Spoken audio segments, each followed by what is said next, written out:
Hello, it's a pleasure to meet you. We got your intake form for receiving psychological services at our clinic, but before we pair you with a psychologist, there were just a couple of questions we wanted to ask regarding some of the things that you put down on that form. Firstly, on our list here, you use the term Void? and that you Avoid them at all costs. would you mind clarifying that for us, please? You have your gender identity as True self. and you're in a relationship with, Fluttershy? you put down a problematic behavior you'd like to address in therapy and described it as frequent engagement with, Rage-filled gaming sessions? do I want to know what that means? I also have your psychological evaluation here, the one that you filled out online before you came into our clinic. And yeah, it's not really looking too good. We are generally concerned that you might be on the verge of an imminent psychotic break. At this current time, the best advice I could probably give you would be to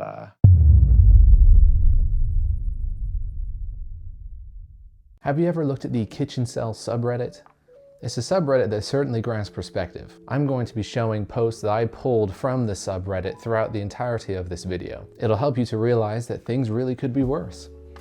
Or that you aren't alone in your suffering. It's tragic to say something like that about that subreddit and at people's actual suffering, but it's really going to help to solidify and prove the point that I'm about to make. What we have to inherit from prior generations are increasing rates of depression, anxiety, suicidality, social isolation, and romantic isolation, economic downturns without really any upturns, and all of this in the midst of rising political divide and political violence. It's no wonder that people are starting to feel that life is meaningless.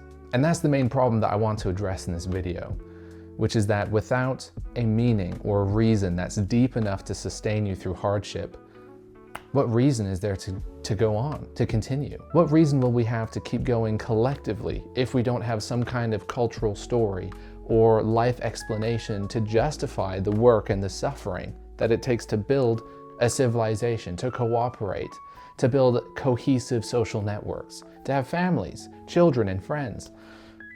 What's going to be the point of doing all that work, especially since things are only getting worse, and doing all those things which we need to have a functioning society is just going to be more difficult? We need a deeper reason, therefore, to do them. And this is only going to become more evident as things get worse. Now, people will say that things have always been difficult to one degree or another. Life's always been suffering, which is true, you know, and that's not a bad point. And in fact, it can actually be kind of alleviating to know that suffering is the norm, so therefore your suffering is normal. You know, you're not necessarily doing anything wrong because you're in pain or you're unhappy or you're burdened. And that's something that a lot of people do suffer from, is they are unhappy about being unhappy because they expect that they should be happy. And that's certainly all you see on social media, is people putting up masks and whatnot, hiding the actual things that they're feeling on the inside. But I would argue that it's certainly not going to be comforting enough for the vast majority of people just to be told that life is suffering. I would also argue, and it also seems to be the case, that the things we're using currently to motivate people to do the things that they need to do, to go to work every day, to study, whatever the case may be, that they're not going to be enough. Eventually, it's not going to be enough to sustain us. It won't be enough, certainly, to bring the life satisfaction and the well-being and the happiness that the vast majority of us are actually seeking. So what I'm saying is that incentivizing us with cars, houses, money, you know, material wealth, games, luxuries, it's not going to be enough. It can seem satisfying at first, but what is the pattern that we see with people who do accrue a lot of material wealth and a lot of material things? Do we see them reach a peak level of satisfaction and happiness where they don't need to continue to build and grow their finances and their money and their power? Or do we see that they just keep going? They just keep going, they just keep on consuming. It's the attainment of the wealth not the having of the wealth, that seems to be truly satisfying. And if the only thing that satisfies you or brings you happiness is the getting of money, then you can never stop the process of getting money. And therefore, the cycle just keeps on going and doesn't have an end. Think of it this way, right? People with far less comfort than we have out in the West and far less material wealth are on average reporting upwards of twice as much happiness compared to people in the West. The important caveat to all of this, though, is that up to a certain point, once you're able to break past economic insecurity, that's when you'll start to get diminishing returns on your happiness. So it would make sense to pursue money up until you're financially stable and financially secure.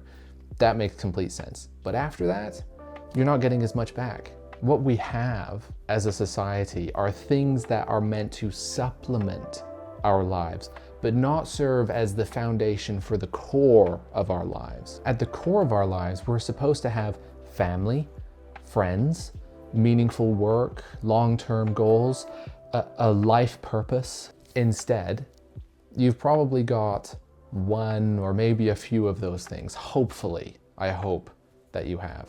And the rest of your life is composed of technology melting your attention span to single digits, social media, so you can feel worse about yourself if you feel like it, and pornography ruining your ability to relate to and to treat other people normally. So the goal of your life, I suppose, as general good average advice, right, is to fill your life with the things that you need and not the things that you want that should serve as additions to your life. But what if those things are inaccessible to you? And perhaps one of the very last things you have, as I'm asserting, is a life purpose or an attitude towards life that will justify the suffering and the hardship. What I would recommend is reading Man's Search for Meaning, who expounds on this topic far better than I ever could. There are 3 sources of meaning mentioned in the book that are quite helpful. First is creating something or enjoying something that someone else created. The second is the love and relationships that we have with other people. And lastly is the attitude that we take towards suffering. I think these 3 things are a good start to add meaning to your life, especially the last one, where you choose your attitude towards suffering, since that really can't be taken from you because it's an internal choice that you make. I can understand that someone watching this video might take this advice as trite or naive because I'm just saying, just have loving relationships and have family and be creative and enjoy other people's creativity and just endure suffering. It's not that simple, I understand, and it's never been that simple. What people really want, certainly seems to me at least, is not to give a reason for their suffering to exist, but to have their suffering just completely taken away from them. But what you have to realize though, and I'm sure a lot of people already in unfortunate circumstances have already accepted, is that certain suffering cannot be taken away or removed. And so the very last thing that you can do, and the only thing you can do, is towards suffering that cannot be removed, is you have to give it a reason to exist or to make it useful somehow, even if you can only find the thinnest reason. But what I'm not advocating for, though, is delusion. I do not think you should be delusional or deny reality. You should treat reality as it is and find reasons within reality that justify the suffering that you have in your life.